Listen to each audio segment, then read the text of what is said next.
everybody. Good morning. I'm very happy to be here, and I'm very honored that I can open the day and hopefully keep up the energy. So let's do this. Yes, so progressive web amps, that's not a typo. I actually work on AMP most of the time right now. Previously, I worked on Chrome DevTools for Google, and I did a few other things before that. But right now, I'm spending most of my time fixing the mobile web, making it fast again. But this talk is about both PWA and AMP, so I'm going to go into all of those topics. But first, who of you has heard about progressive web apps? Can I see some hands? Okay, so I would say maybe 60%, something like that. Okay, so I'm going to do just a quick intro. So they help you to turn your site into a reliable, fast, and engaging experience.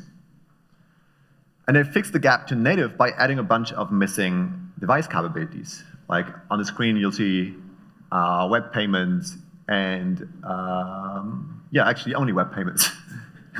Yes, but there's a bunch of other things. One of the most exciting tech to come under the umbrella term of progressive web apps is a way to fix this nasty problem, the dinosaur, as we call him. And you might not like to see him that often. Now, we fixed that with a feature we call Service Worker. And the Service Worker is a sort of a proxy, a web worker that sits on the browser level, it's on the client, and it sits between your website and the actual backend of your page. So what it can do is it can intervene anytime the web page makes a request to your backend. It can say, hey, I want to handle that request instead of the browser. I want to decide what I'm going to offer to the user if he requests that image. And so it allows you to build a number of cool things. One of them, for instance, being the application shell pattern, where you can cache your application shell, the actual UI and the layout of your page, instantly, lazily during the first page load, and then on repeat visits, get that shell already. So it works similar to the native application model. And so the only thing you then continue to load on demand is the content, not the actual UI. And that dramatically speeds up pages. So, but what if you build the most amazing progressive web app and nobody discovers it? It doesn't wait long enough until the service worker has installed your app shell to make the subsequent load snappy. Keep in mind that the service worker is quite awesome, but it doesn't help at all with the first load. So initially, again, you visit the page, the service worker installs, and then only after you've seen the first page, the service worker can cache all sorts of things. Now, even though the service worker API allows you to cache away all of your site assets for almost instant subsequent load, like when meeting someone new, it's the first impression that counts. And if the first load takes more than 3 seconds, our latest double-click study has shown that more than 53%, that's half of your audience, will drop off after 3 seconds. Imagine that, 3 seconds, right? Now, 3 seconds, let's be real, is already a brutal target. On mobile connections, that's often average around, you get the latency of averaging around 300 milliseconds. And it comes with other constraints, as you can see on the screen, such as limited bandwidth, establishment signal. So you might be left with a total load performance budget of less than a second to actually do the things you need to do to initialize your app. And oh, by the way, you really want to load in under a second, says Rail, deriving that number itself from a book on usability by Jacob Nielsen. So your site does more than 3 round trips to server? Well, yes, or you probably failed. Okay, so that sounds pretty grim, but it gets worse. Don't feel too bad.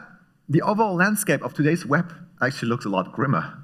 The average mobile page loads in about 19 seconds, with 77% taking longer than 10 seconds, and doing 214 server requests, of which over 50% are ad-related.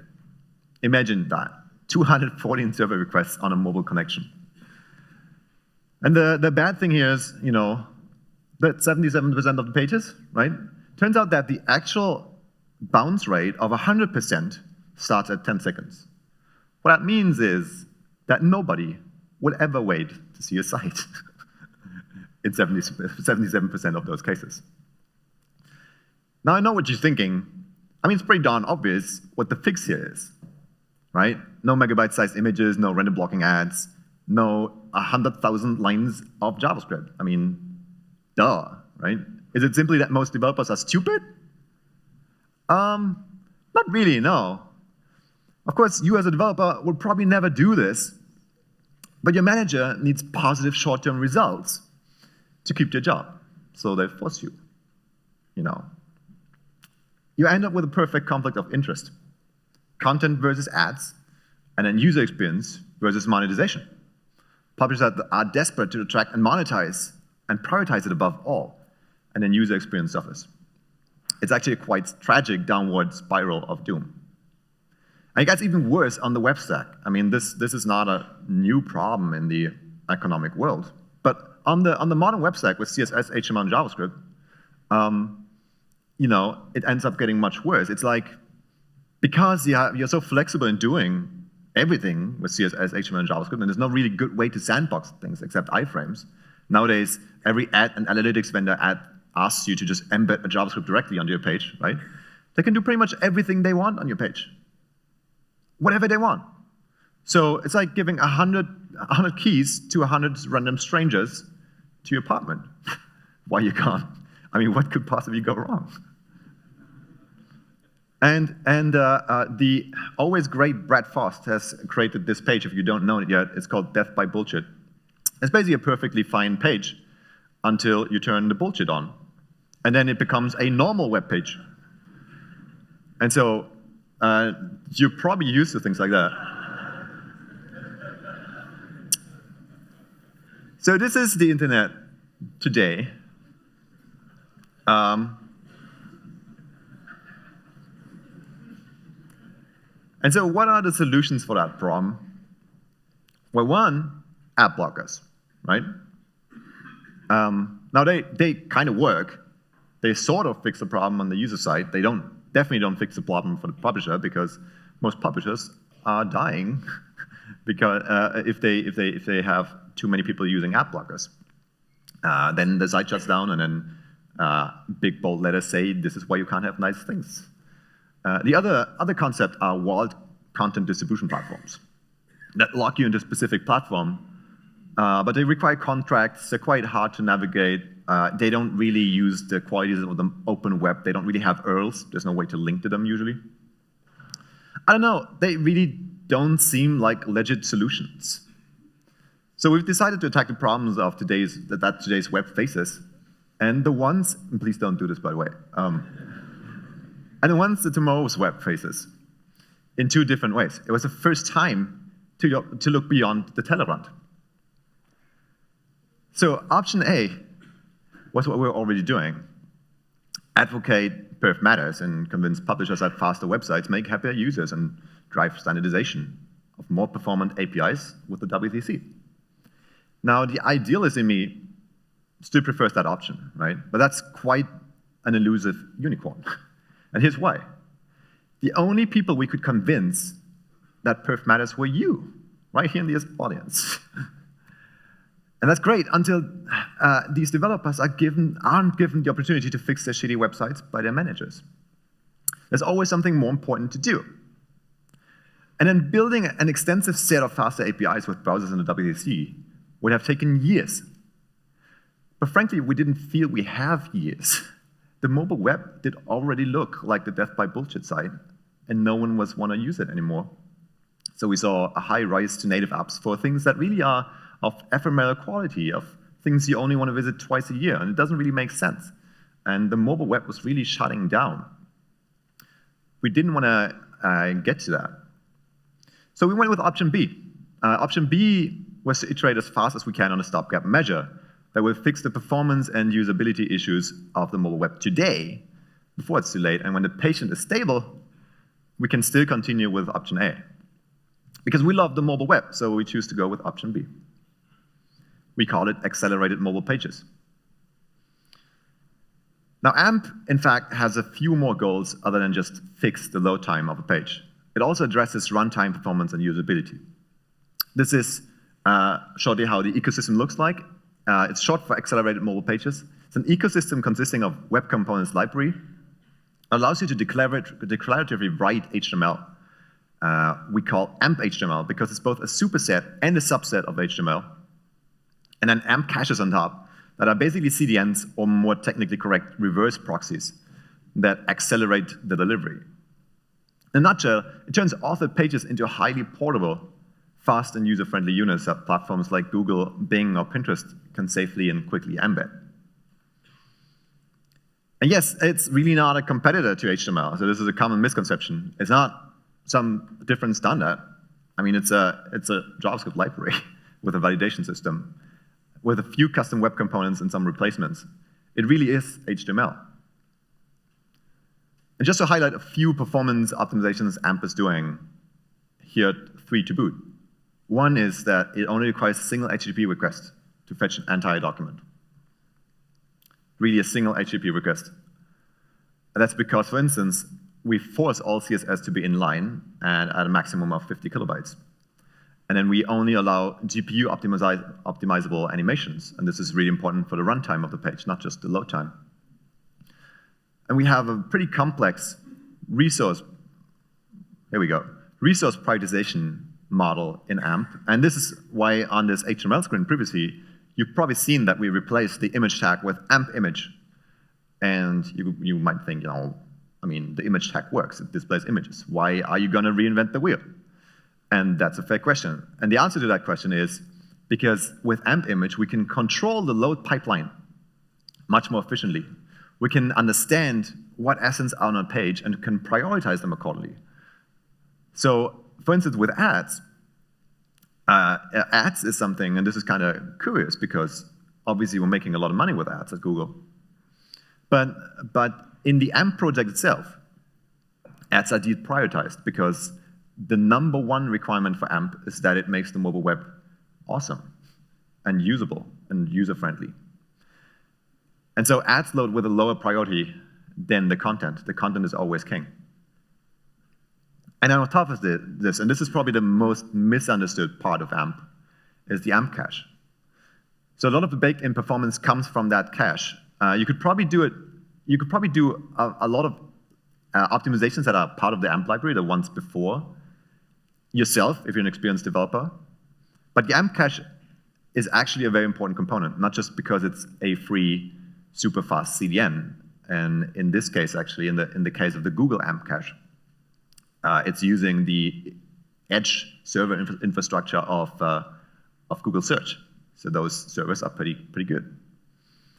The AMP cache works tightly together with the prioritized loading and static layout system of AMP. Documents served from the AMP cache are much cheaper to pre-render because AMP knows where each page element is positioned, even before any assets are loaded, allowing you to load just the first viewport without any low-priority third-party stuff. And the actual site owner won't ever know about the preload. Super important for privacy reasons, as the site could otherwise write cookies and mark the page as seen. So if you're searching on Google Search and you're searching for diarrhea, you might not want each of the preloaded pages to know about it, right? Because you might not ever click them. And you don't want them to write cookies on your behalf before you actually look at them. So in a nutshell, it's HTML plus CSS. You can't do any user-authored JavaScript in there. Instead, you have a lot of custom elements, web components, and sandbox iframes where you can basically do everything you want because they're deprioritized. And then on the other side, you have the open source library. It's the same everywhere. It always is the same URL. It's highly cacheable and always evergreen.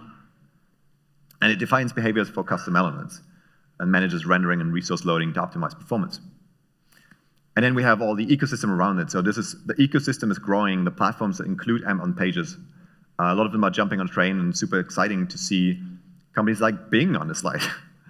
As a Google employee, frankly, I never thought I'd have the opportunity to give a shout out to Bing at a conference talk. So I think that's pretty amazing. All right, this was a little bit of context around AMP and PWA as well. But now, let's come to the exciting part here. AMP or PWA?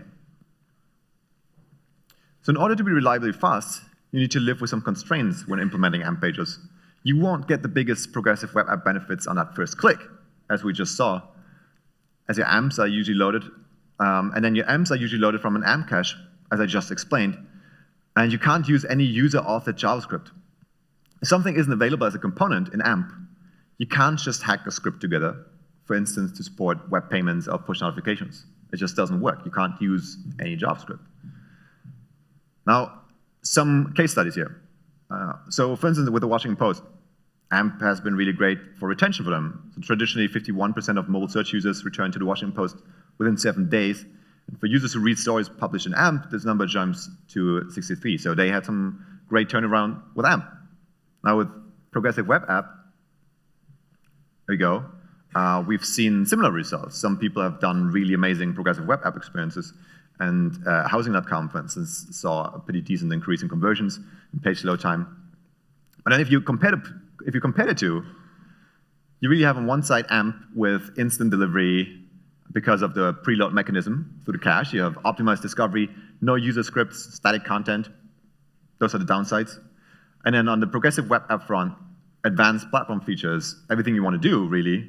It's highly dynamic, so it allows you to build single-page applications. Slower delivery on the other side because of that first hop, and it's not easily embedded in platforms.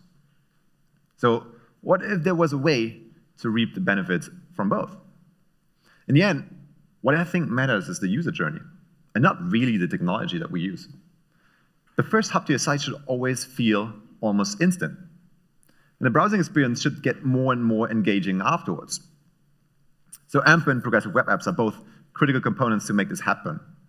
AMP for the first navigation, and then the PWA for the onward journey. So let's first talk about AMP as a progressive web app. Now, I won't cover it in detail in this talk, but it's important to note that many sites won't ever need things out of the boundaries of AMP. AMPbyExample.com, for instance, is both AMP and progressive web app. It has a service worker, so therefore it allows you offline access and more. It has a manifest prompting the add to home screen banner. And when a user visits AMPbyExample.com from search, then clicks on another link on that site, you navigate away from AMP, from the AMP cache to the origin. The site still uses the AMP library, of course, but since it now lives on the origin, it can use a service worker, prompt to install, and so on. So in the second click, you can do all of those things. And AMPbyExample uses that technique to do just that, but I had some fun on ampproject.org, the actual homepage of AMP, and I thought, what if we already have a service worker intercepting? We just insert more stuff into the page. Because service worker can do that. With service worker, you can freely decide, hey, I'm gonna take that thing from server and I'm gonna modify it. So I've been feeling a little nostalgic, so I thought, hell, why not throw in some 90s HTML magic? And I found this brilliant animated mouse trail clock that I think is like a good wine, really a compliment to a meal, right? Would probably complement my website perfectly. And so here we go. This is the page with the service worker in place. Now, the pages still validate since the AMP cache doesn't see the service worker. And a click out reveals this majestic upgraded experience, which I think is a huge improvement. First of all, don't do this at home. This is not good. Second, this basically covers how to go from AMP to PWA, just using AMP as a PWA. But now the more interesting bit, transitioning a user smoothly from AMP to progressive web app. There are two ways of combining the two. Steps I personally call AMP up and AMP down. AMP up is the background bootstrapping of your progressive web app shell while the user is enjoying your AMP page. And then AMP down describes reusing AMP as a data source for your progressive web app. Now let's start with AMP up. The basics with AMP up are that the first click will always be an AMP, usually served from the AMP cache, but any links on that page will navigate to your progressive web app. So concept is relatively simple. Normally that second click would still be considerably slower than the instant feeling preloaded first click to your AMP page, but there's a powerful component baked into AMP, and that's called AMP install service worker. So the AMP install service worker tag allows you to install your service worker for your page And the crazy thing about this is, first of all, you don't need any JavaScript to do that, because again, JavaScript is not allowed in AMP.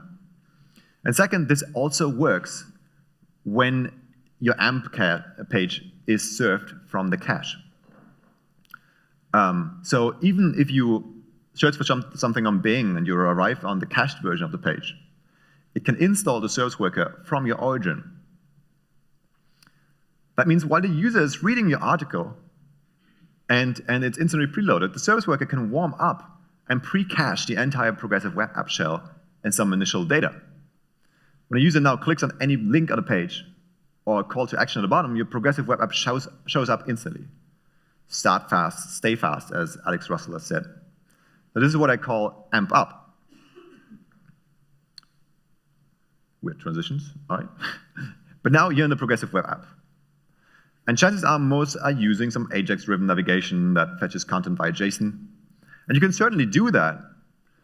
But now you have this crazy infrastructure needs for two totally different content backends. One generating AMP pages, and one offering a JSON-based API for your progressive web app. But think about for a second what AMP really is.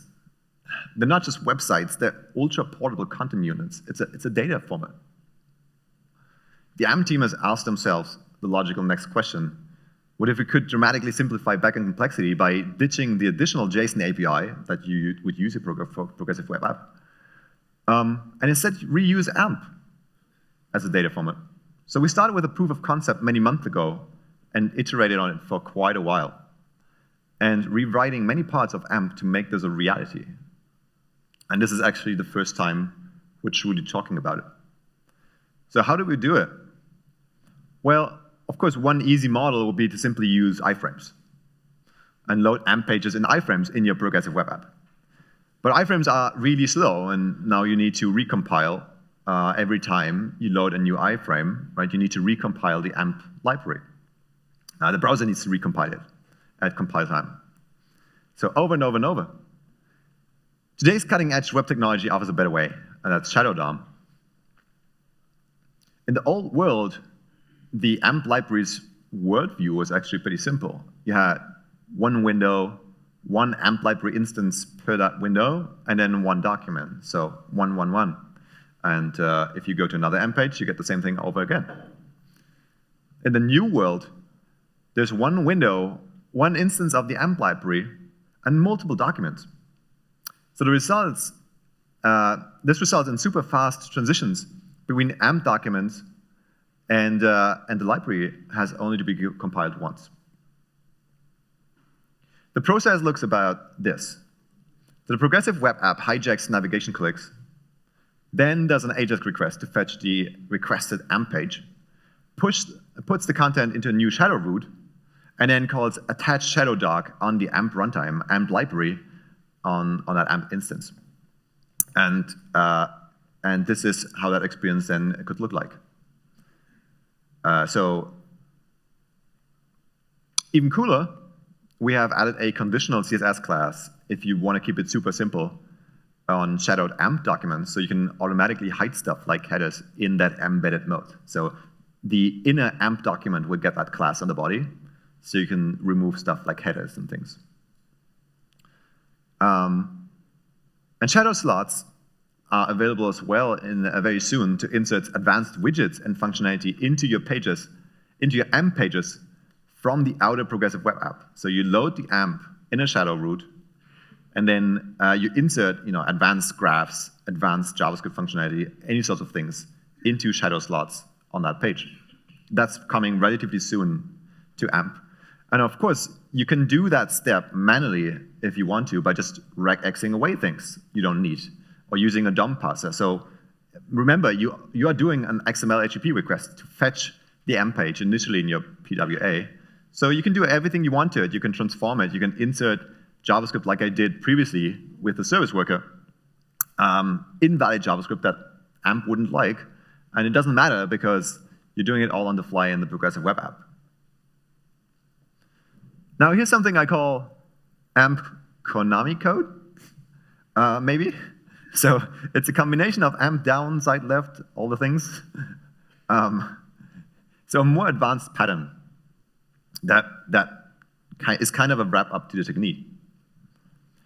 Now we have a pretty good experience now.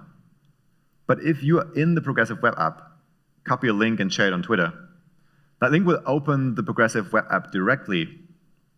And for a new user who doesn't have a warmed up service worker cache, obviously it won't feel instant because the whole cache is not cached on that other user's device. Right? The app shell is not cached yet.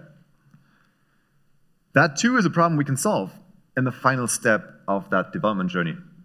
Instead of creating a separate URL space for the Progressive Web App, like you see here, but usually you have your AMP pages on a domain, and then you link to other pages on your Progressive Web App. Pretty straightforward. Instead of creating that, like we did before, we reuse the existing AMP URLs to load the Progressive Web App on your site's origin. Which means, so the first request will go to the AMP cache, and then the second request will actually happen on the origin. What this means is that we can intercept the second request, even during navigation, right? The service worker can actually see that request and say, hey, I'm just going to replace it all. I'm going to replace the entire AMP page with a Progressive Web App. So to actually look at some code, all we need to do for this is to listen for navigation requests in the service worker, and then instead of serving that cached AMP page, we serve the cached Progressive Web App shell, which then does an XHR to fetch the requested AMP doc. So what we're doing here as well is an additional step where as soon as I'm giving the page the Progressive Web App shell, I'm instantly starting to XHR to fetch the requested AMP document that was part of the link. So once the whole Progressive Web App shell is initialized on the client, chances are that the browser is almost working like HTTP push. Chances are the browser has already finished loading the AMP page. So what does this mean? This means that in our entire setup now, we have this. It means we have one AMP, one Progressive Web App, and a single request to get to everything. A single request to get to the AMP cache version of your page, and a single request to get to the Progressive Web App with the new AMP already loaded, with the new content. So I really like this.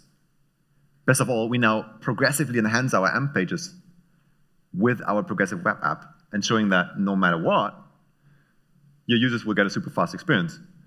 For browsers that do a support service worker, they'll simply see AMP pages. And now you might think, okay, this is kind of cool in the spirit of the web, but what does this tell me about mobile Safari? Does that mean my Progressive Web App will never be seen on mobile Safari? Well, we actually have a solution for that as well. And it's called URL rewriting, URL fallback rewriting. So what this means is that you will arrive on an AMP page, and then if we detect that there's no service worker available in that browser, we're going to rewrite all the links on the page that would point to the same URL space originally to a fallback legacy URL that says something like pwa.mydomain.com. And then that page, of course, you won't get the same benefits of the service worker, but we will still iframe that Progressive Web App in advance in a hidden iframe to just use the browser cache to cache the application shell. Again, you won't get the same performance benefits, but it's way better than nothing. And any subsequent click on that page will still lead to the Progressive Web App. Now, this says coming soon, but the cool thing is that I literally just saw this morning that one of our core engineers has just created a pull request for this, so it's coming very soon. Now, I've shown this before on the screen, and this is actually a pretty smooth React-based demo that one of the AMP team members has built. And I want you all to try it out and just give it a spin to get inspired. But also look at the code, really. Look at how the whole shadow DOM is used in that case. So grab a photo if you'd like, and check it out later. All right. So to wrap up, PWAMP is pretty great, I think. Now, that was the original name I came up with of it, and no one was able to pronounce it, so I now call it Progressive Web Amp. but I like PWAMP. There's a nice ring to it. So we successfully combined AMP with a progressive web app. And now the user always gets a fast experience, no matter what. Your site is progressively enhanced. You have less backend complexity because of that, because you only need one backend, one data source, and profit from the built-in performance of AMP everywhere, even in a progressive web app. If you want to learn more, here's another screen too. Let's see if that clicker works again. Hey, here we go. To take a photo of if you like. So we have that React sample app. You can learn a lot more about everything that's in progressive web apps in developers.google.com/web, where we just write about all the stuff. And then and MDN is pretty great resource as well. And then ampproject.org for everything AMP specific. And please, and this is actually important to say, I didn't have this in any of my slides, but this is another common misconception that AMP is a Google project. It's effectively Google-led right now because most core contributors are Googlers, but it's completely open source, and we'll listen to your feedback. So like with progressive web apps, which is a standardized approach, AMP is really just a library, and everyone can engage. So please file an issue, a bug request, or feature request, anything you have to improve it. Even the documentation is open source. And I really can't wait to see what you built. This is the first time we talked about this pattern. And this was kind of the world premiere of it. And I really hope it sticks. I really hope it works. And I want to hear from all of you if you can make use of it, if it actually works in practice. So thank you, and stay in touch.